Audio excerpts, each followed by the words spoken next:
Hello everyone. My name is KB Mulifi and I am your host.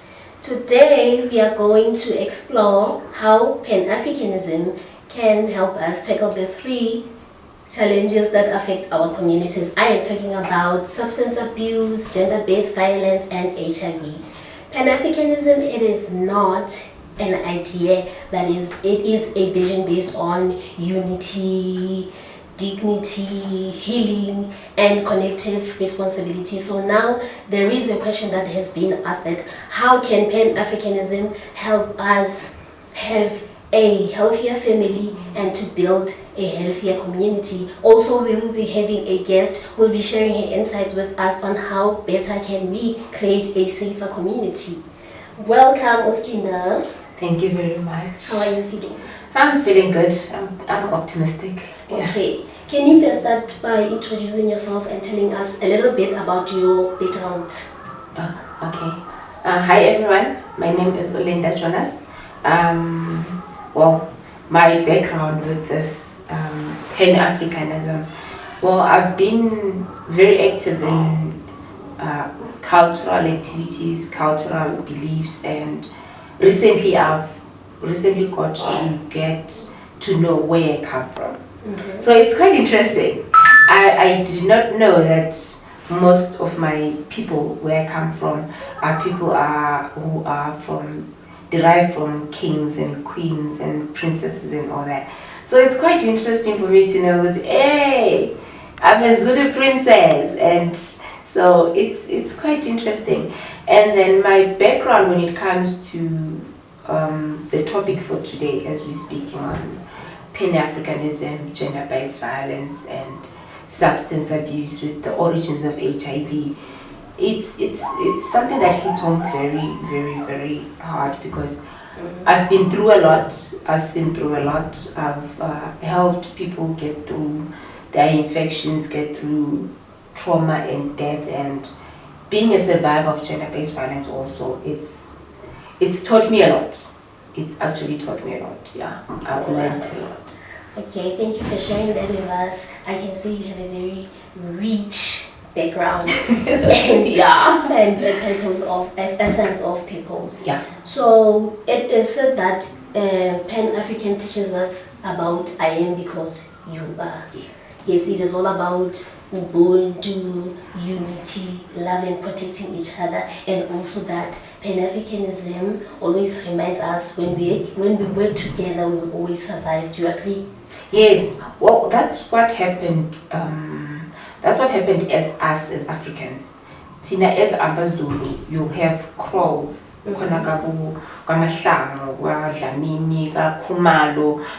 You get those different sayings, but they're within the same crow. And we are learning things. You're going to learn how to gaya amabele uzokwazi ukupheka umdoko ekuseni uzoyaka gogo umakhumalo la uzofika kufundisa ukuthi uqoba kanjani idombolo. So those things are things that you learn within the community, which is us going back to our roots. So when you go back to our roots as Africans, we've learned ukuthi ngingumuntu because nawe kunabantu abakhona, because no man is an island. That's how you say it now. But Tina ngesizulu sithi Ubuntu, umuntu ngumuntu ngabanye abantu. Hence we say it takes a whole village to raise a child. So with these problems esinazo manje, we need to go back. Let's unlearn what we've learned. Let's relearn what we were taught or what we were brought up with. And then we'll be able to move forward and say, Yazin, Ubuntu, it says it's empathy, it's connectivity, it's ukuhlanganela, and we're helping each other go through different perspectives or issues of life. Like gender-based violence. Once ngaqala ngithi bayangishaya endlini, khona ubhuti ozophakama. No, hayi ngomntana kithi. Khona umalume ozophakama, hayi ngomntana kasisi wami. And then you'll be ezomakhelwane coming up. No, you can't do that because why unlimaza nathi sikhona? Why ungakhulumi inkinga zakho? And then we all meet up and then sibone ukuthi senza kanjani. So it's a thing of saying, let's be together. What is done to you, yes, what is done to you, let it be done to me also. Not only I'm coming and kusizwa wena uyi-one. What happens to the other people around you, people that are surrounding you? What happens to them? Because you're not alone, you're family. Then what happens? That's where you come to the other values of Pan-Africanism. Right on? Yeah, right on. Okay, so speaking of the values, let's look at the connection of HIV, GBV, and substance abuse.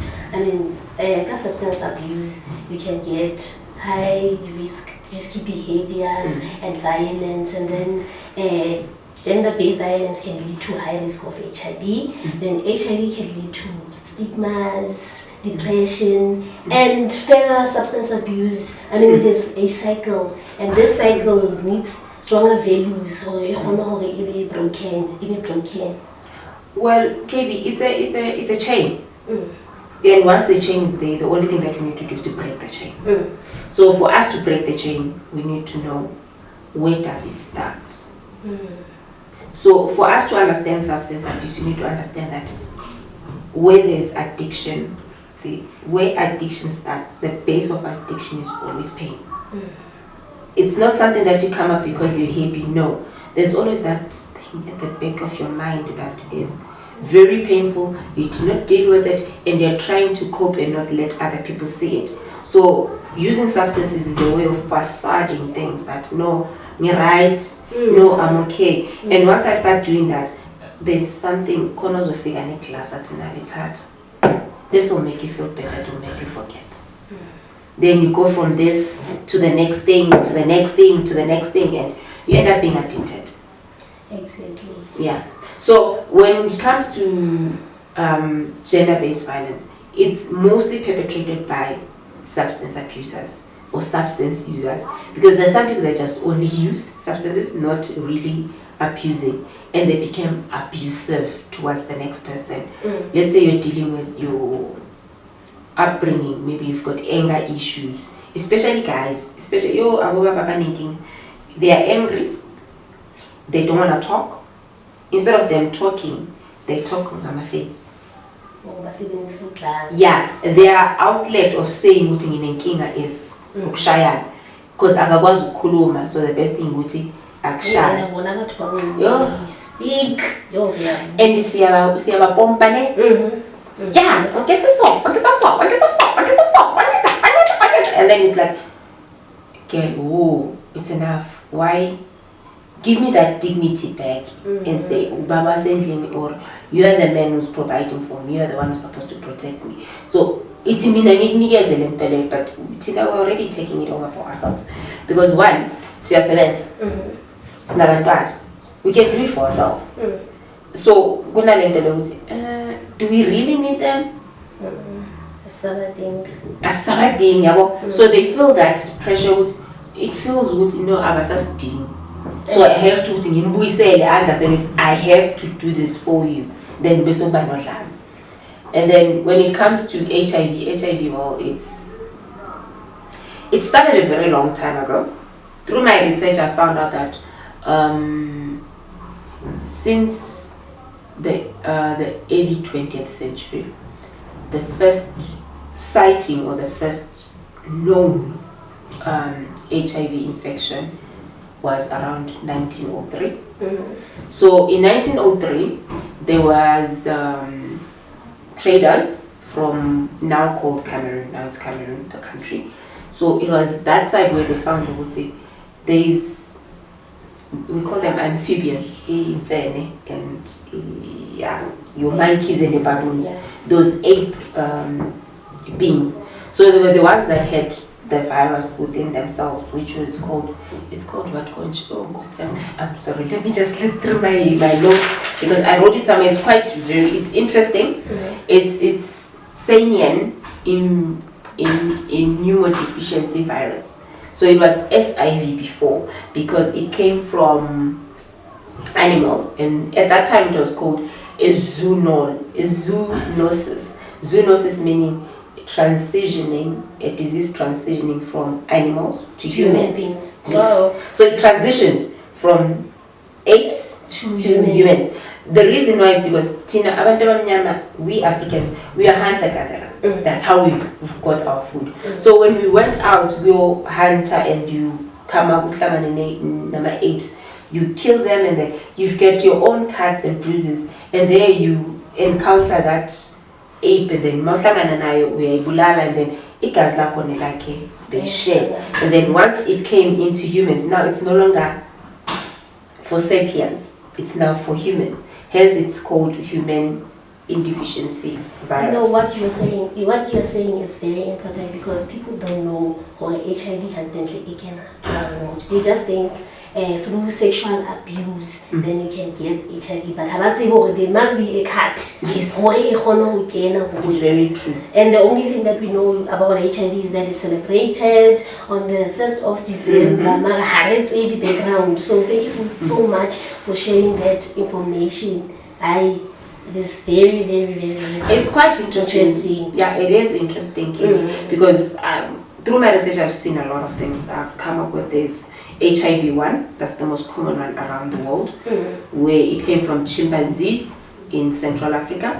And then we have HIV-2, there's strain number 2, which is mostly found in West Africa. So that one is not popular as much, because it comes from those smaller apes, manga boys or something like that.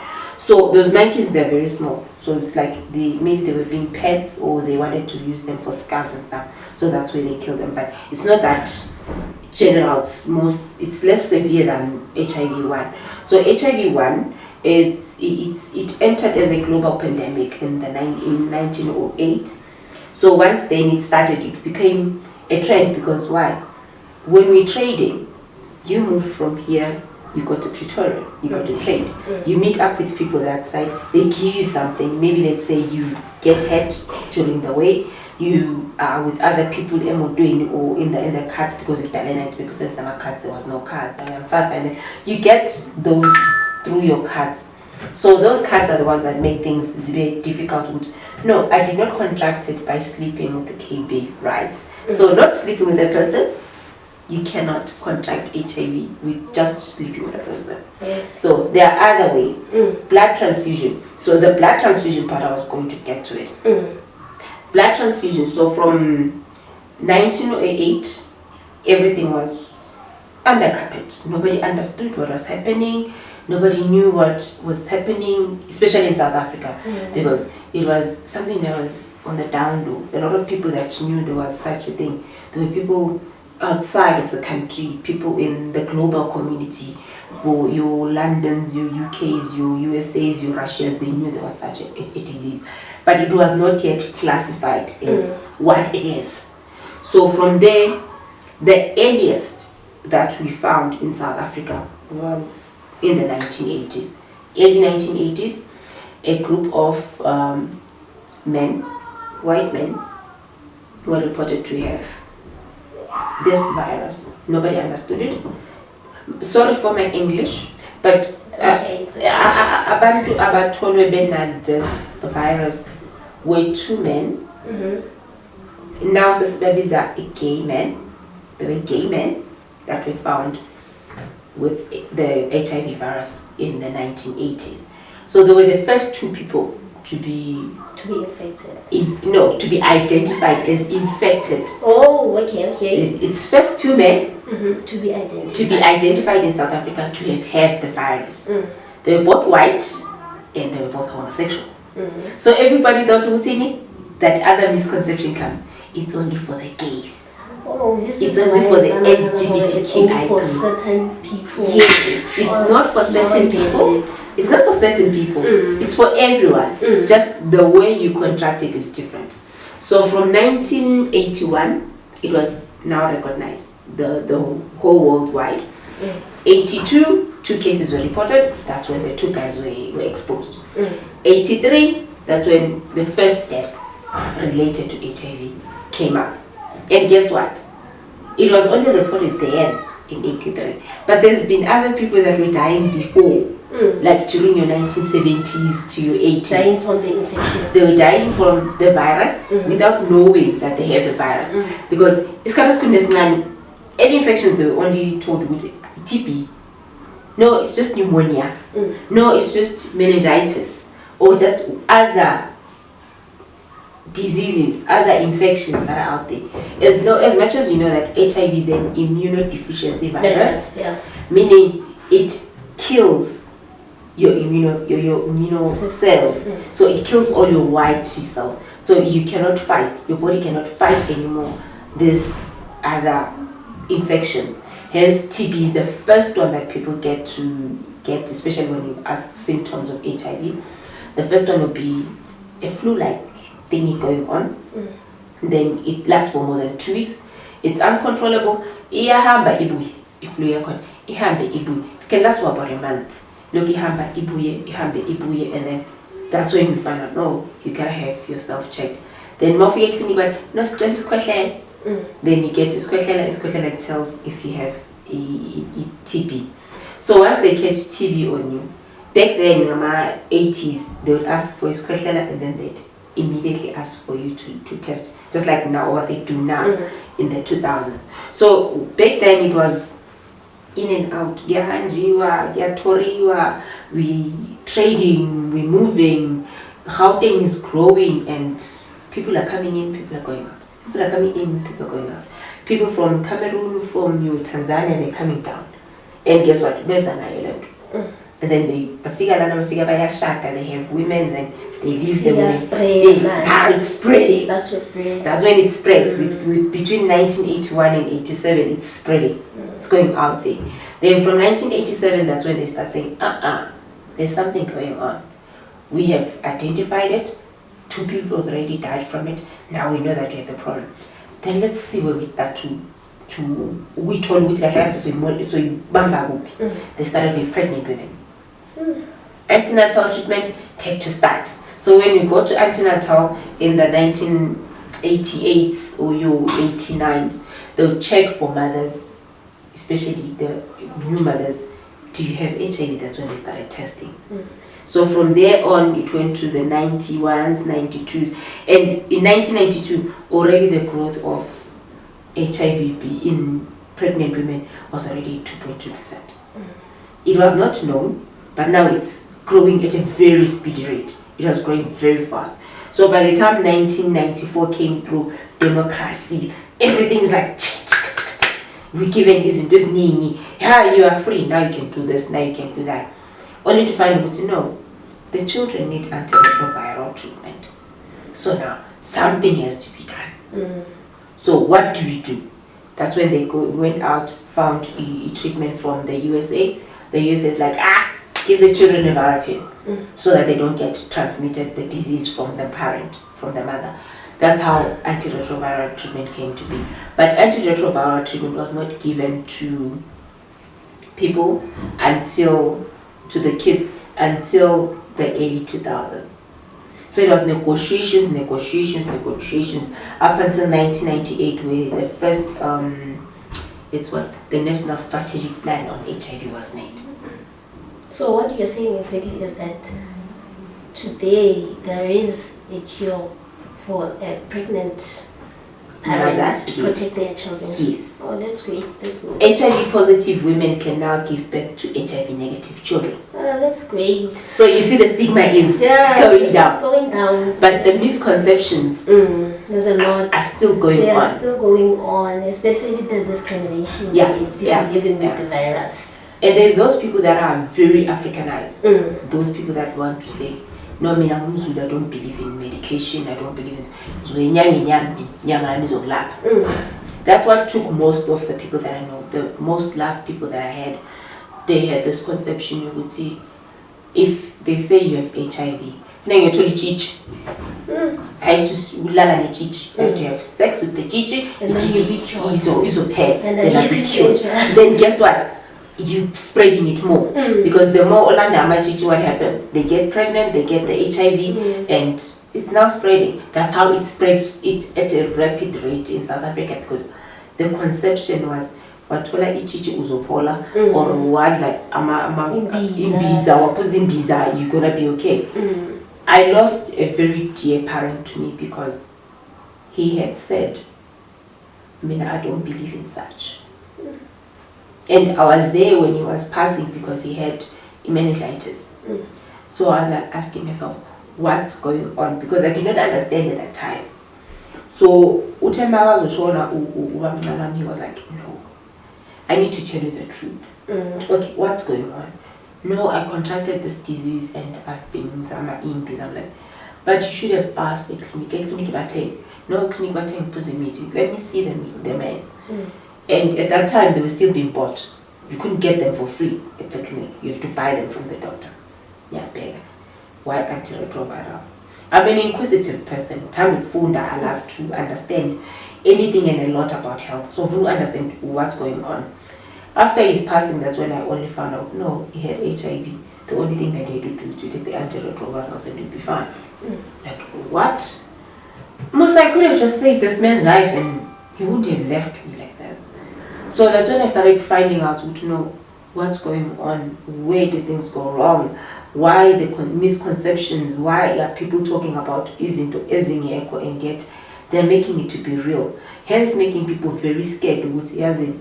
Once you have HIV, you're dead. Sophie. AIDS. It's a death sentence. And that's not true. It's not a death sentence.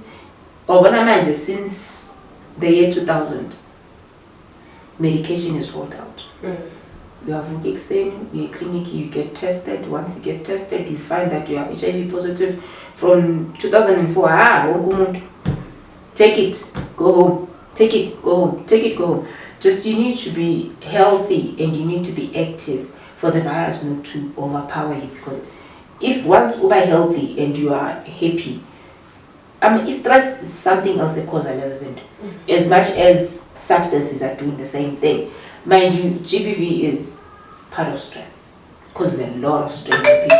And once that strain is there, your viral load goes down. Your viral load goes up, yes, your viral load goes up, and then your T-bodies go down. So it's a reverse kind of thing. If your viral load is up, meaning you're more subjected to get infections. And if your viral load is low, then you be healthier and yeah, you live a normal life like everybody. You don't get sickly, you don't get pains, you don't get intolerance, all these smaller infections. People used to say in what's this STIs. There's this STI over time which once you have amatumba, or you call them amaboils. So once you have a tumor, then they say, on the HIV. That's not it. You just have a tumor. It just needs to come out and then you get the pus out and then it's done. Then there was this one by Tandagakul. Even now they still have to say it.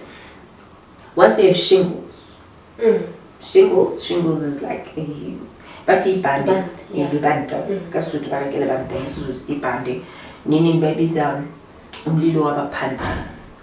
I'm Zulu, I know these things. So but umlilo wabaphansi, so your skin gets to have this rash engathayipoli and it's very painful. It looks very painful. It comes off like your skin peels and inama blisters. So people used to say, once over then you're HIV positive. And back then it wasn't saying HIV, no, it's only AIDS. Class. And mind you, AIDS is stage number 4 of the HIV virus. So there's 4 stages to HIV. First stage is primary stage where you don't see anything. Next stage number 2 is when you start seeing smaller things that are happening. TB, yeah, those kind of stuff. Then when you come to stage 3, that's when you're sick. Yeah, like seriously sick, you can stay with 2-3 months, especially like they are looking after you. Stage 4, that's when your immune system is totally flat out. There's no treatment that can help you. Maybe. Yes. Like I was just saying, it takes 2 to 3 hours for it to curate. So once it curates, then the virus is no longer there. Why? Because it wants a moving stream. Even like a host. It's a parasite. Parasite. So it needs somewhere where there's flow. So once there's flow, it wakes up, then it goes up. It goes up. But Hakifika or mangifika lapho ngithola ukuthi umuntu ulimele and I start cleaning immediately. If I have cuts, so now you understand with HIV or where it originated, how long it took us to understand what is going on, when was the first time we had actually a strategic plan to deal with it, and why abazali they are now having to have kids that are HIV negative although they are HIV positive. I think you have covered so much HIV and AIDS, but I want to ask her, what is the biggest barrier to ending the stigma around HIV? I think I'm gonna go back to the five values of Pan-Africanism. Under Ubuntu. Under Ubuntu. Yes. Well, Ubuntu is the first one. Yeah. It's the first value of Pan-Africanism. So you always have to be compassionate about the next person, because what that person is going through and what I'm going through might not be the same, but somehow they interconnect. So let's emphasize. Then we can understand each other. Then we have Ujama. It's a very nice word. It's a very nice word. It's from Swahili. It's originated from Swahili in Tanzania. Tanzanian countries that side. They have this nice way of saying words. So Ujama means familyhood. It means brotherhood. So this word Ujama was made famous by the late Tanzanian president Julius Nyerere. He used to say Ujama, meaning let's come together as a family, let's come together as brothers, and then let's become one. And once we become one, what happens? We cover all the gaps. Sibala wonke ama-gaps abakhona within the community that say, hi, this is a substance user. Once we take that person as a substance user, simvalele ngaphakathi kwe-family or within a brotherhood or within a familyhood, that person will not go on it on their own. Meaning magana somebody else on support time, it's gonna be easy for them to let it go. Exactly. Why? Because buyers would never up. Yeah, and once that's removed, people will be likely to go get help, get tested. Very true. Yeah, it's gonna be very easy because battle gonna support. And guess what? Once there's one person who gula endlini, have you ever seen ukuthi endlini kuhlangana kanjani abantu begula? You have a child ogula endlini asilali akekho lala endlini. That's what Ujama means. You go into the neighborhood, you go into the family to gather around that person and give them strength, give them the support, give them the love. We are there for you. You are not doing this on your own. Then we go to Umoja. Usually when you say Umoja, we're thinking Umoja, yes. No, it's not Kimoja. Umoja comes also from Swahili, meaning unity. We are one. We are same. We are not even same skin. We are the same blood. We breathe the same air. We see the same things. We get rained on by the very same rain. We are united in this, so we need to unite and work together in building a better community. So that's number 3 of my values. Yes. Number 4 is Ubuntu. Well, before I go to Ubuntu, in the United States there's this it's Kwanzaa. Kwanzaa, what does it mean? Kwanzaa is a celebration of African American culture and origin. So they do it for 7 days. They light 7 candles. They pray for those 7 days. Christmas, whether their Christmas is called Kwanzaa. It comes from the Ngwenya people. The Ngwenya people within the African culture that have their 7. They said it was their 7 principles. So within those 7 principles, there's Ujama. Umoja. It goes hand in hand with that, because that gives the African American people their African culture back. Because they got to say, we are praising God, we are praising our gods. It's not just about the white God or the whichever Allah or who do you call this, or Buddha and stuff. No, we have different beliefs in different things. So whenever they have that, as African Americans that we believe in Kwanzaa, we believe in Ngwenya, we believe in the spirit that's there, that's guiding us. So they usually have that Kwanzaa during December. When we do our Christmas Kwanzaa, they have a 7-day long Christmas where they have Kwanzaa, and then they come together as families, they unite, they go help if there's ukb ekhaya kune, maybe let's say kunomsebenzi, we all come to your house. We give you come with gifts, we give you amajezi, amakausu, what you need, that's what they bring to you. So that's exactly what umoja means. We come in together united to help you so that we grow together in the community. You're not just by yourself. Then from there we have Ubuntu. Ubuntu is from isiZulu, my language, so proud. Right, so isiZulu, Ubuntu means I am because you are. Yeah. So we're going back to what? Ubuntu. Yes. But this is Ubuntu. I am because you are. So ngicabangele ngicabangele ngifake icapuleni zakho as much as nangizokwazi ukufaka icapuleni zakho ukuthi understand what you're going through. So it's emphasis on dignity, on respect, on compassion, and a lot is about promoting the culture of love, the culture of respect, which respect her as a human being, not to him or not to him, but because you are. As much as the Constitution said you have the right to life. So you as a being, I respect you for being a being. That is Ubuntu. Then we go to Imagodie. Hey, I'm learning to speak French. This is a word from it's an Italian word. It means the image of God. So when you see the next person, you're seeing yourself. And once you see yourself, you see your gods in that person. So that's what we grew up with. Our to grow up with. You know what? You are as I am because we bleed the same blood. I go bleed a red pale. I go bleed a green. Strong as bleed a red.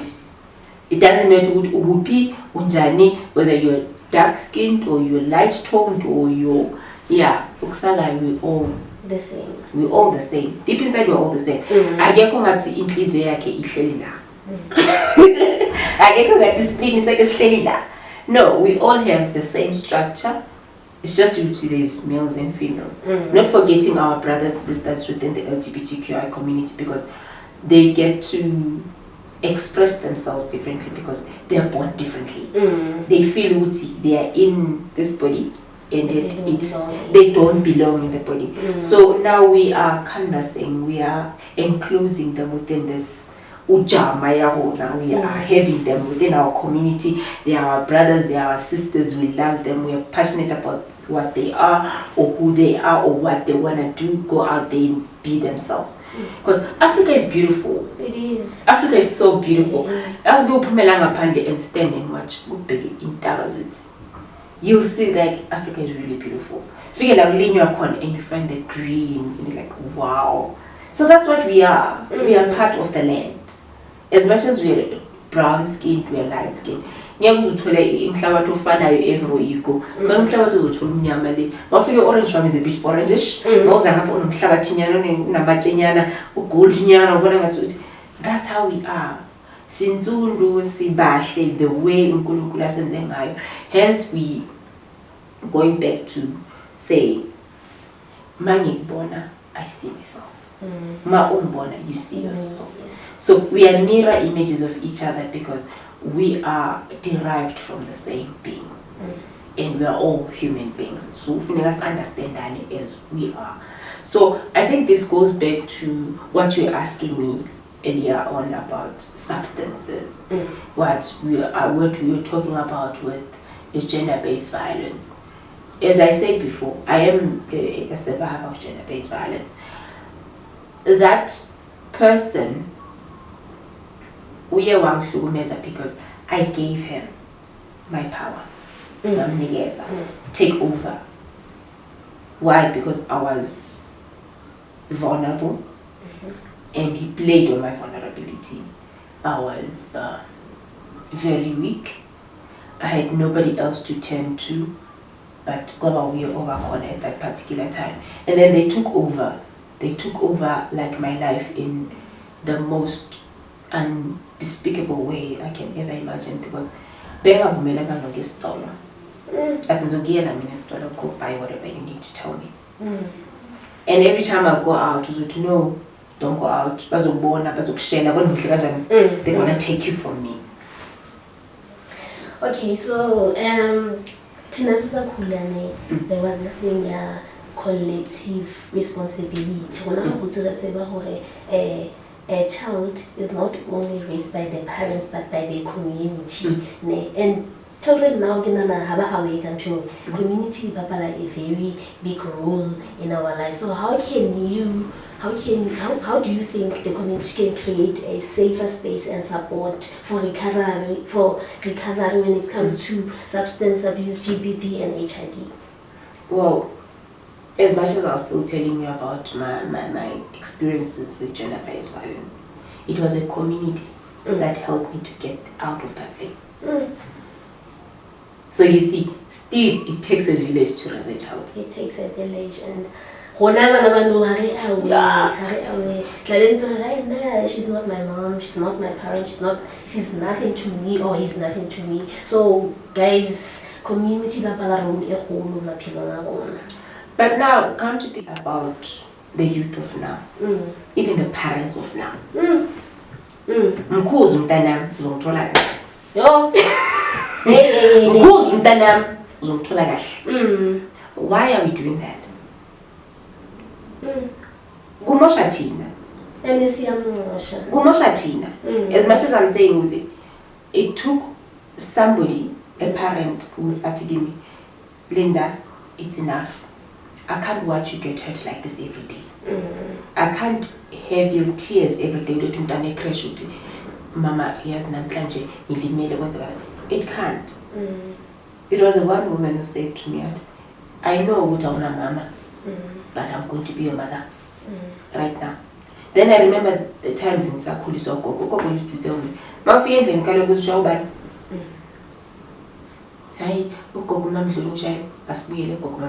And guess what? Mafia back shy boy too. Mafia so shy fittingly. Ushayiwe estradeni bowenza uganga nithi bogangile ubuye ekhaya uyakhala uthi ushayiwe ushayilweni awusho nokuthi ushayilwe yini. We got back now, we're getting the response ngaloku gogo now, so wazi ukuthi wenzeni le uzoshaywa futhi. So thina abethu abantwana siyabamela. We act as though our youth, our children hamba nabo wherever they go. That's something else. Thank you. The same thing that we're doing now, we're blaming the school system. No school is going to raise a child. That's where the problem lies. So for us to fix the system, for us to learn to fix the system, we need to go back. Starting to hands, go back to the roots.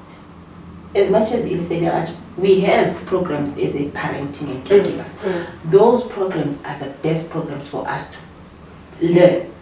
But you know, what we used to do is still the best way to do it now, so that we can reduce the rates of your rapes, your gender-based violence, your GBV, all these things. They can be reduced. Even substance abuse can be reduced with just having smaller groups of support groups, parts, as a mama, you have your men coming through. I keep hearing about men's conference. Yeah. Men's conference. I love that. Because they have to go there.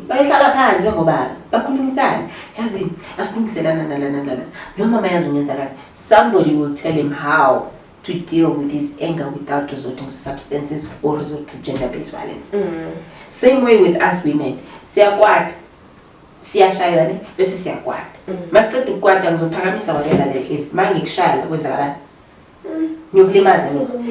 Even if I take a glass, once I hit a nerve somewhere ekhanda lakho, you're gonna collapse. And once you collapse, abanye bayashona. Out of shock ukuthi ayibona umfazi ungishayile. Gone. They die. So you find women being imprisoned for murder because by acting impulsively. Uvela wayishaya impulsive saying khatheleni no answer put next. And makalo what are you doing?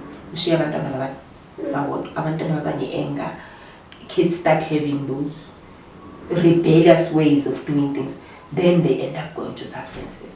So for us to counteract that, which abantwana bangayi with those things, we need to come as families, we need to come as abantwana manje, sinabantwana, because yes, sinabantwana banabantwana. Sinabantwana banabantwana. So now we need to have your support groups, your awarenesses. Ilise Labacha is doing awareness. We do awarenesses everywhere. Whether we're at the mall, we're at a community center, or you get to engage with somebody who's going to give you a bit of advice. We just need 2 minutes, 3 minutes level. Okay, if you need anything else, come to the office. You'll find somebody who's going to sit down and have time as now, and we fix things. If there is one person who has been supporting one, we are there to counteract. Hence, I love my job. Don't you love yours? I love my job. I do. So, what message can you leave for our viewers and the youth about this topic that we've been having today? Our topic is very broad.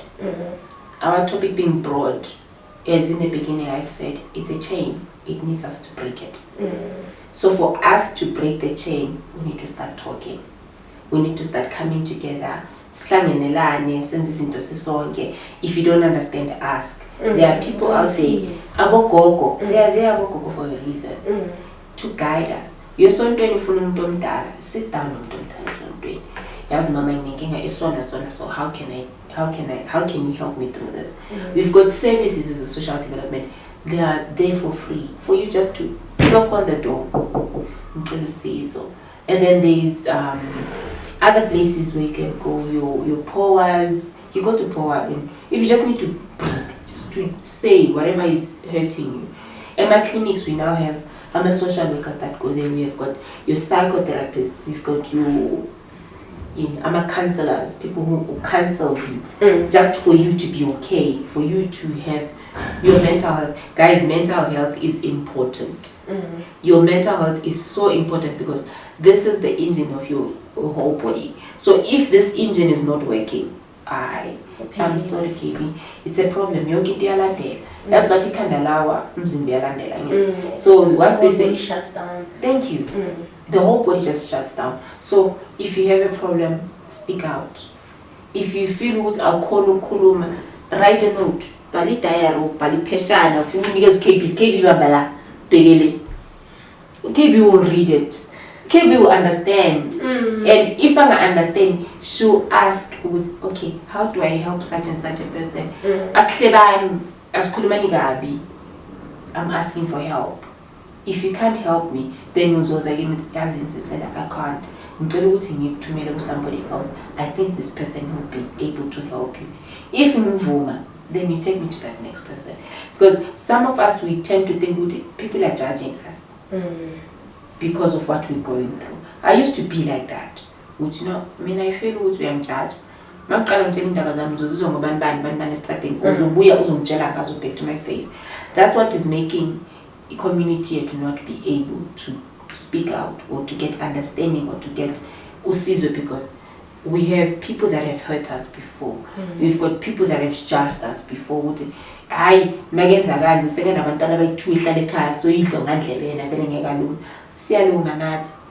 much as we say substance is recoverable, we do get recovery.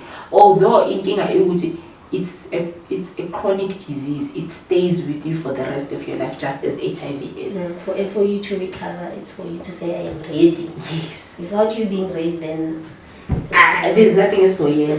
That's why I'm saying this engine needs to be clean. This engine needs to be impact. It needs to be oiled. It needs to be, if our information, even a blueprint, if this happens, this is what I can counter to. If low one's there, then I can do that. See, there's a quote that says, life is 10% what happens to you and 90% how you react to it. You understand? It's only 10%. If you're having in Bama mind, who to decide that never in Bama? It's totally up to you. So how you react to it. It's either uzombuisela or uzotula for nama poise and peace. That's what it's that thing. So now your community needs to get to that point of it. I don't lose I don't lose somebody in my life. I need to learn from that person, or I win that person back. Gender-based violence, we need to win the person back. Win that victim, a survivor, win that person back. When it comes to substances, win that person back. Yeah, it's also the same. Give them support. What is that? I want to kupuga as somebody and say, no, I'm here. I can be counted. Mulinda, I have my talents, I have my interests, and I can also help you in some other way.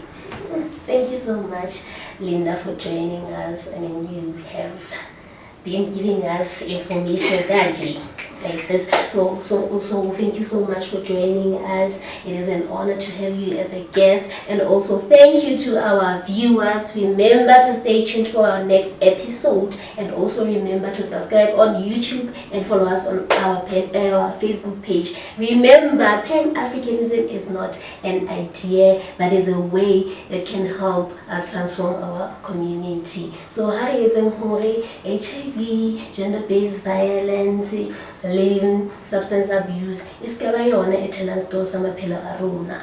then, amandla Away too.